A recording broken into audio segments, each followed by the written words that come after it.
It's really easy to get deterred if you look outside and it is super cold, it's super windy, the snow is flying, you think, oh, those deer aren't going to be moving. That's pretty much a bunch of nonsense.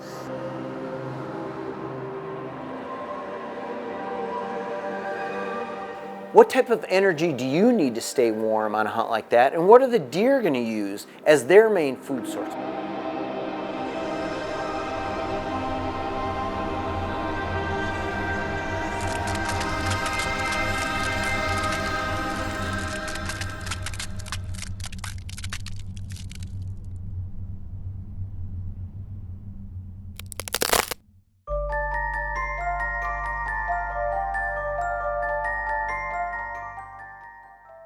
Super cold temperatures, deer are going to seek thermal areas.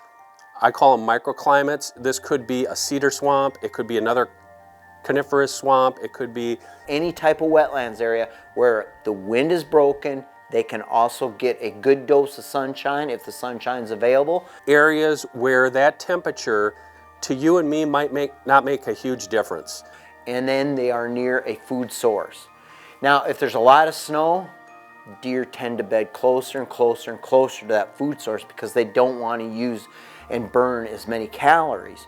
But on a normal winter day, you know, if there's not a lot of snow, they may move a mile to a different food source, up to a mile, because they don't like to stay too close to a food source because that represents danger. They're exposed again. Because in those areas, typically you will have either coyotes or wolves that could affect those deer populations. Just like a giraffe going to water. They don't like to be at that water hole very long. They know the lions can get them there. Whitetails feel the same way. But when brutal conditions hit the countryside, they're going to bed more, they're going to stay closer to food, and they're going to take a well-packed travel route to reduce spending any calories. It's all in the mode of survival.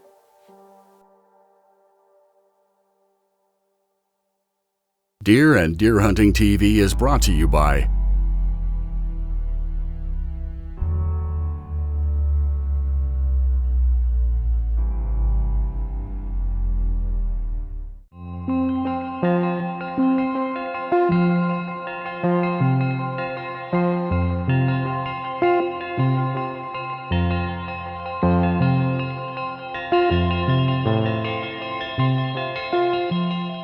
It's really easy to get deterred if you're sitting on the couch and you look outside and it is super cold, it's super windy, the snow is flying, you think, oh, those deer aren't going to be moving. That's pretty much a bunch of nonsense, especially in those months of the hunting season, of October in some areas, November and December. Those deer will be moving. Now, if it's a heavy snow, yeah, those deer might be holding tight, but still, that can be some of the best hunting if you really know your habitat. You can get into those bedding areas, especially if you're doing some spot and stalk hunting. Mark Kayser is really good at this. You know those areas, you can get in there sight unseen a lot of times, and that wind is actually what you think is just terrible. It's just howling and it's biting you in the face. Actually, you can get in there and not be heard. It can be some fantastic hunting if the weather turns bad. So don't let bad weather keep you in the house. They move in a different environmental way. They may not be out in the open. They may not be out on your food plot. They may not be crossing a cornfield and nibbling along the way. They may stay and spend more of their time moving around in tight cover, browsing, scratching up for acorns where they're pawing them out of the oak leaves. Those are things that change. The overall movement tends not to change that much. Now, in a severe blizzard condition, snow event, deer will hunker down in bed, but they get right back to their daily movement as soon as the storm breaks. They have to. Well, I only see two right There's now. one right Oh, yeah. No, to the left. But you're right. I didn't see that one against the brush. Whenever I can, I love to plan a hunt back to where I was born, South Dakota, to hunt with my buddy Levi Duncan. Story of my life. Opening day of my hunt was going to be 20, maybe up to 30 below wind chills. Winds were going to gust as high as 40 to 50 miles an hour. It did not look friendly.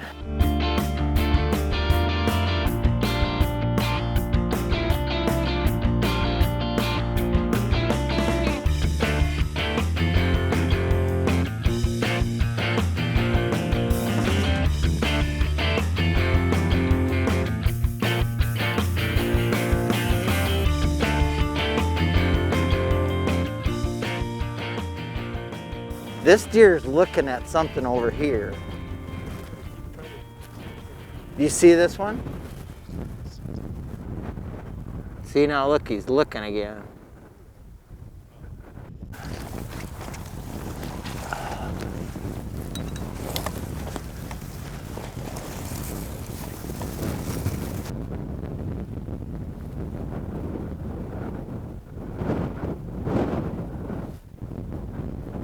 He's got to have a hot doe in there, he'd run. We watched that buck, and he kind of had a little bit of a hint we were up there, but it didn't seem to bother him. And that just further confirmed that there might be a hot doe and a buck right below him in the creek bottom bedded. He's got to have a hot doe in there. There, he's getting up. Okay, stay on him in case another buck stands up. Oh, that felt good.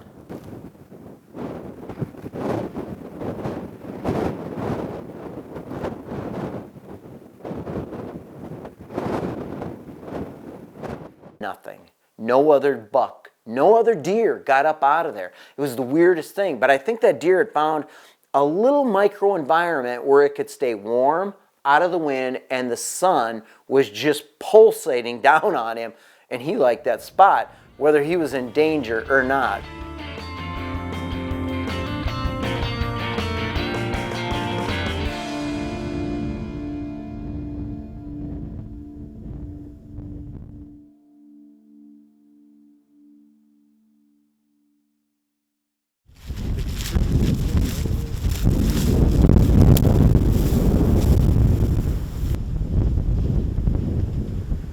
After a couple quick glassing sessions here, there, and everywhere, we determined that the deer probably were going to be moving up to a stubble wheat field bordered by stubble corn. Those were the highest energy sources of food around. And with the cold temperatures the way they were, that's what the deer were probably going to need. They had to get calories to survive. They just can't sit there all night long. And looking at that, Levi had saw that there was some draws coming up out of some land we couldn't hunt into a finger draw of land we could that bled out to these fields. I said, Levi, you drop us off here. I don't want you to freeze up there. I'll do the freezing. You go up to another spot so you can glass, survey, and try to find more deer activity for the next day in the hunt. As I dropped into that draw, we spotted a buck right away, bedded on the neighboring property that we had no permission to hunt. Just wasn't quite a shooter though. A nice buck, but probably only a 3.5-year-old deer. And we were trying to shoot 4, 5, 6-year-old deer if possible.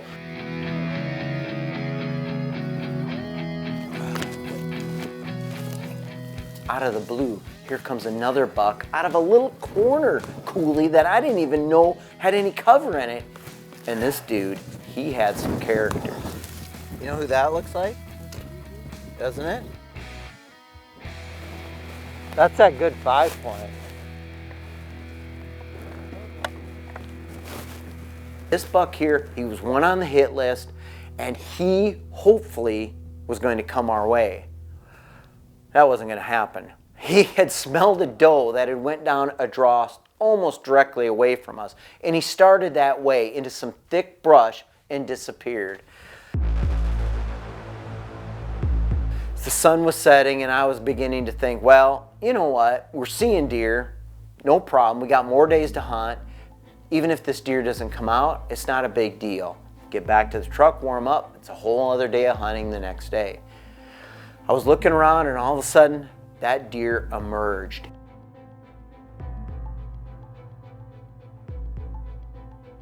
And not only did he emerge from that brush, but on a pathway directly to us.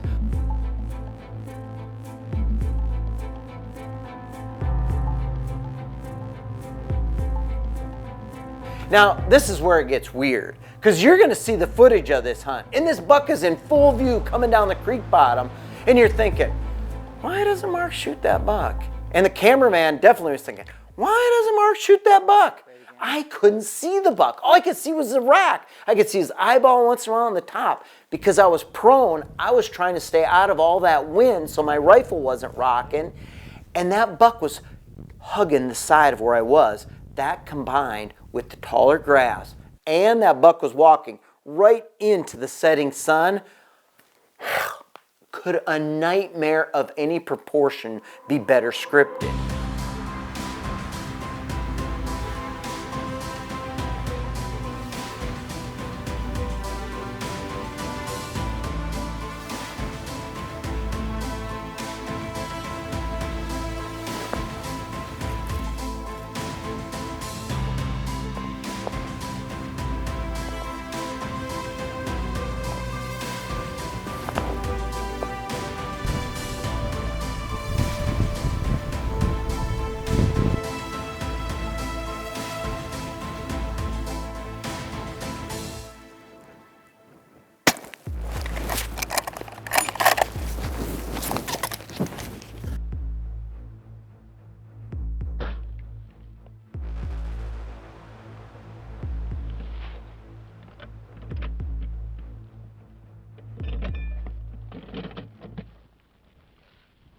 Now, as he's coming down, he's watching my cameraman. That's what he's looking at. He's not seeing me. I'm throwing all the blame at David.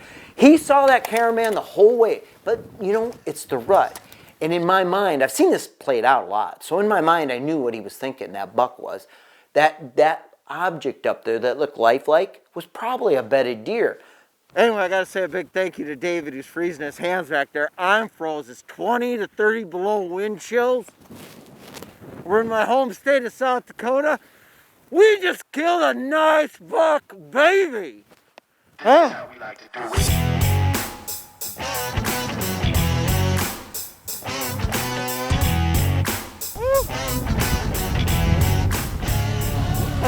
Nice buck. Big, mature. Look at the body on this thing. Oh my goodness. Nice big 5x4, big brow tines, a jumbo Dakota subspecies.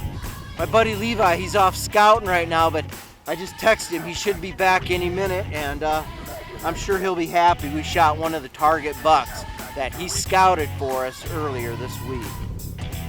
End of a great freezing cold hunt.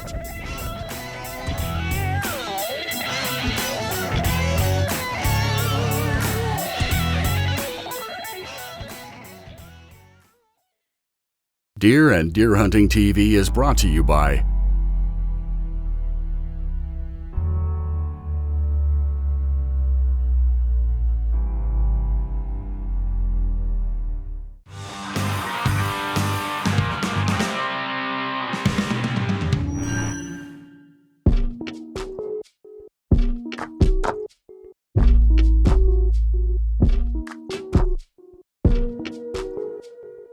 Wildlife Research Center's Scent Killer Gold is definitely a mainstay product in my gameplay book for whitetail hunting, elk hunting, pronghorn hunting, whatever. Now in the late season, one thing you're going to realize is that it's colder, and this stuff may not be quite as good when it's colder. Now, I'm not saying it's not going to work, because it does, but what you might want to do is reapply it a little more. Now they say it's 99% effective 20 days after drying, so everything I've got is doused in it. But when it's cold, temperatures get below freezing, I try to redouse every so often, typically every day, because you know what? A product like this can only help you if you use it, and if you use it, it might just work. And I don't think that this is just like black magic. It's the thing that's always gonna help. You still have to hunt with the wind. And I use my Hunt Stand hunting app and the Hunt Zone wind graphic to also help me plan a hunt. Put the Hunt Stand, Hunt Zone, and the Scent Killer Gold together, you have a winning product early, mid, and late season.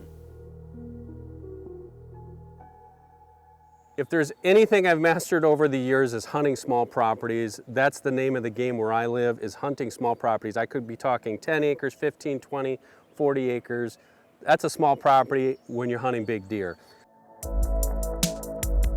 The things that I've learned with hunting and scouting these properties is that you really have to be judicious in your trail camera usage. You can't just blunder in there. I like to have these cameras on the fringes of the property, areas that are easy to access. The reason I do this is if I go into the thick cover, it's an extra trip in there. I'm gonna leave scent. I'm gonna alert those deer, and believe me, on a small property, a deer is gonna pick up on your presence in a hurry. So what I like to do is have the cameras on the edges. I rarely put them near my tree stands unless it's near a food plot. A food plot, different story. I can put the cameras there and get a good census. When I access these cameras, will be in the middle of the day. If I have to do any maintenance, if I have to change cards, if I have to change batteries, it's gonna be right at midday, because that's less likely gonna alert deer. I very rarely go in there mornings or evenings, because deer are creatures of the edge. They love to be active in the mornings and the evenings, and I'm not gonna alert them to my presence. The other thing I like to do is if I can have a cellular camera, I'm going to do that. This Cuddyback Trax is the perfect example. This is a standalone cell camera. It's by itself, it doesn't work with other cameras. Only $4 a month to operate this. It's great for hunting a property, but also for surveillance. If you're at a deer camp and you want to have some surveillance of your property, this is the perfect option for that. The dual paddle antennas allow great coverage on my cell service, and also you can pick between two different carriers depending on what kind of coverage is best in your area. That is crucial. Let's just put it this way, if you have internet service, you can use this camera. It's gonna send these photos right to either your laptop or your cell phone and give you 24-hour surveillance of your property.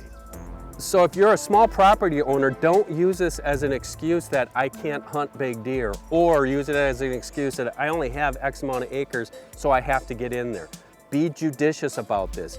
Be really careful on how you scout and how you hunt these deer, and you definitely, trust me, 100% can hunt mature deer on that property.